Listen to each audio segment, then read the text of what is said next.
श्री कृष्ण जन्माष्टमी की कथा। कृष्ण जन्म की कथा। भाद्रपद मास कृष्ण पक्ष की अष्टमी तिथि के दिन बुधवार को रोहिणी नक्षत्र में अर्धरात्रि के समय वृष के चंद्रमा में भगवान श्री कृष्ण का वासुदेव जी की पत्नी देवी देवकी के गर्भ से 16 कलाओं से युक्त भगवान श्री कृष्ण का जन्म हुआ था। इस कारण से प्रत्येक वर्ष भाद्रपद मास कृष्ण पक्ष की अष्टमी तिथि के दिन कृष्ण जन्माष्टमी मनाई जाती है। इस दिन भगवान का जन्मोत्सव मनाया जाता है तथा भक्तजन इस दिन व्रत को धारण करते हैं। जो भी भक्त सच्ची श्रद्धा के साथ कृष्ण जन्माष्टमी का व्रत धारण करते हैं तथा कृष्ण जन्म की कथा का श्रवण करते हैं, इससे भगवान श्री कृष्ण की विशेष कृपा प्राप्त होती है। व्यक्ति के सभी प्रकार के पाप और ताप नष्ट होते हैं तथा पुत्र धन सुख समृद्धि आदि में वृद्धि होती है। तो आइए सुनते हैं कृष्ण जन्माष्टमी की कथा। तो बोलिए प्रेम से भगवान श्री कृष्ण की जय, सर्वदेवी देवता की जय। कथा के अनुसार द्वापर युग में पृथ्वी पर राक्षसों के अत्याचार बढ़ने लगे। पृथ्वी गाय का रूप धारण कर अपनी कथा सुनाने के लिए तथा अपने उद्धार के लिए ब्रह्मा जी के पास गईं। ब्रह्मा जी सब देवताओं को साथ लेकर पृथ्वी को भगवान विष्णु के पास क्षीर सागर ले गए। उस समय भगवान विष्णु अनंत शैया पर शयन कर रहे थे। भगवान की स्तुति करने पर उनकी निद्रा भंग हुई। इसके पश्चात देवता ब्रजमंडल में आकर यदुकुल में नंद यशोदा तथा गोप गोपियों के रूप में अवतरित हुए। द्वापर युग के अंत में मथुरा में उग्रसेन राजा राज्य करते थे। उग्रसेन के पुत्र का नाम कंस था। कंस ने उग्रसेन को बलपूर्वक सिंहासन से उतारकर कारागार में डाल दिया और स्वयं राजा बन बैठा। कंस की बहन देवकी का विवाह वासुदेव के साथ हुआ। जब कंस देवकी को विदा करने के लिए रथ के साथ जा रहा था तो आकाशवाणी हुई कि हे कंस, जिस देवकी को तू बड़े प्रेम से विदा कर रहा है उसका 8वां पुत्र तेरा संहार करेगा।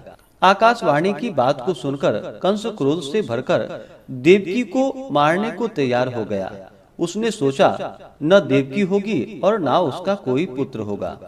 वासुदेव जी ने कंस को समझाया कि तुम्हें देवकी से तो कोई भय नहीं है, देवकी की 8वीं संतान से तुम्हें भय है, इसलिए मैं इसकी 8वीं संतान को तुम्हें सौंप दूंगा।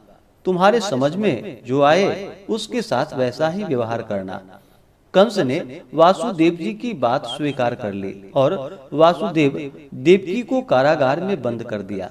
तत्काल नारद जी वहां पर आ पहुंचे और कंस से बोले कि यह कैसे पता चलेगा कि 8वां गर्भ कौन सा होगा, गिनती प्रथम से होगी या अंतिम गर्भ से शुरू होगी। कंस ने नारद जी के परामर्श पर देवकी के गर्भ से उत्पन्न होने वाले समस्त बालकों को मारने का निश्चय कर लिया। इस प्रकार एक एक करके कंस ने देवकी के 7 बालकों को निर्दयता पूर्वक मार डाला। फिर देवकी जी ने संसार की रक्षा के कारण भगवान पुंडरीकाक्ष को अंत में 8वां गर्भ को धारण किया।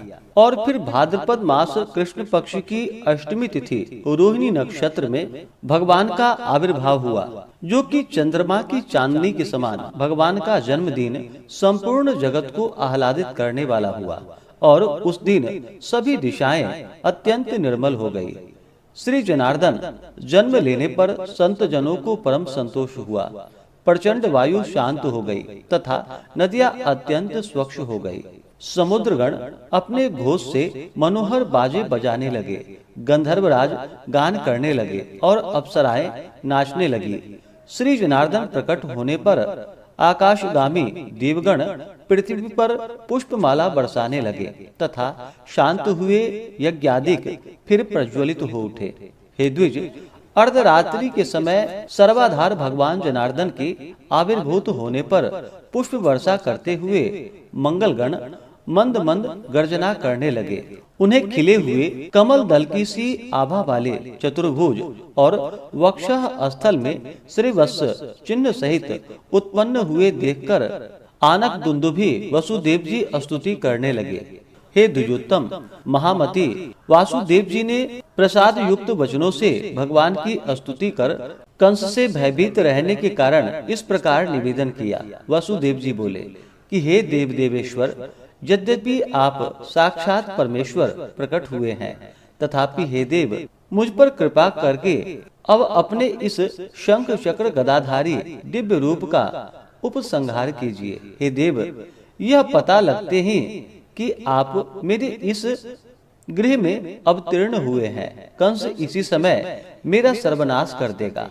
देवकी जी बोली, जो अनंत रूप और अखिल विश्व रूप हैं, जो गर्भ में स्थित होकर भी अपने शरीर से संपूर्ण लोकों को धारण करते हैं, तथा जिन्होंने अपनी माया से बाल रूप धारण किया है, वे देव देव हम पर प्रसन्न हो।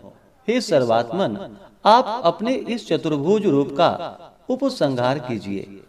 भगवान, यह राक्षस के अंश से उत्पन्न कंस आपके इस अवतार का वृतांत न जानने पावे। श्री भगवान बोले कि हे देवी, पूर्व जन्म में तूने जो पुत्र की कामना मुझसे की, पुत्र रूप में उत्पन्न होने के लिए आज मैंने तेरे गर्भ से जन्म लिया है। इससे तेरी वह कामना पूर्ण हो गई। श्री पराशर जी कहते हैं कि हे मुनि श्रेष्ठ, ऐसा कहकर भगवान मौन हो गए तथा वसुदेव जी भी उन्हें उस रात्रि में ही लेकर बाहर निकले। वसुदेव जी बाहर जाते समय कारागृह के रक्षक और मथुरा के द्वारपाल योग निद्रा के प्रभाव से अचेत हो गए। उस रात्रि के समय वर्षा करते हुए मेघों की जल राशियों को अपने फणों से रोककर श्री शेष जी वसुदेव जी के पीछे चले। भगवान विष्णु को ले जाते हुए वसुदेव जी नाना प्रकार के सैकड़ों भवरों से भरी हुई अत्यंत गंभीर यमुना जी को घुटनों तक रखकर ही पार कर गए। उन्होंने वहां यमुना जी के तट पर ही कंस को कर देने के लिए आए हुए नंद आदि वृद्ध गोपों को भी देखा। हे मैत्रेय, इसी समय योग निद्रा के प्रभाव से सब मनुष्यों को मोहित हो जाने पर मोहित हुई यशोदा ने भी एक कन्या को जन्म दिया। तब अतिशय कांतिमान वसुदेव जी भी उस बालक को सुलाकर और कन्या को लेकर तुरंत यशोदा के शयन गृह से चले गए।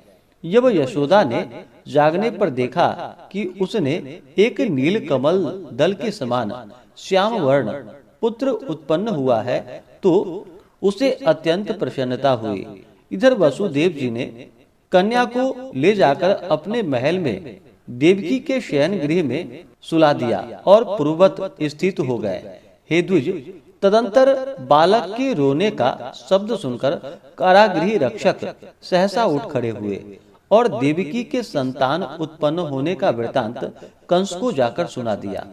यह सुनते ही कंस ने तुरंत आकर देवकी के रुधे हुए कंठ से छोड़ छोड़ ऐसा कहकर रोकने पर भी उस बालिका को पकड़ लिया और उसे एक शिला पर पटक दिया। उसके पटकते ही वह आकाश में स्थित हो गई और उसने शस्त्र युक्त एक महान अष्टभुजा रूप धारण कर लिया। तब उसने ऊंचे स्वर से अट्टहास किया और कंस से रोष पूर्वक कहा, अरे कंस, मुझे पटकने से तेरा क्या प्रयोजन सिद्ध हुआ? जो तेरा वध करेगा उसने तो पहले ही जन्म ले लिया है। देवताओं के सर्वस्व वे हरि ही तुम्हारे काल नेमी रूप पूर्व जन्म में भी काल थे। अतः ऐसा जानकर तू शीघ्र ही अपने हित का उपाय कर। ऐसा कहकर वह दिव्य माला और चंदनादि से विभूषित तथा सिद्ध गण द्वारा स्तुति की जाती हुई देवी भोजराज कंस के देखते ही देखते आकाश मार्ग में चली गई। यह सब देखकर कंस भी हतप्रभ और व्याकुल हो गया। कंस ने भगवान श्री कृष्ण को मारने के लिए अनेक प्रकार के दैत्यों को भेजे। भगवान श्री कृष्ण ने अलौकिक माया के कारण सभी दैत्यों को मार डाला और भगवान ने फिर कई प्रकार की बालपन में लीलाएं की और फिर बड़े होने पर कंस को मारकर उग्रसेन को राजगद्दी पर बैठाया।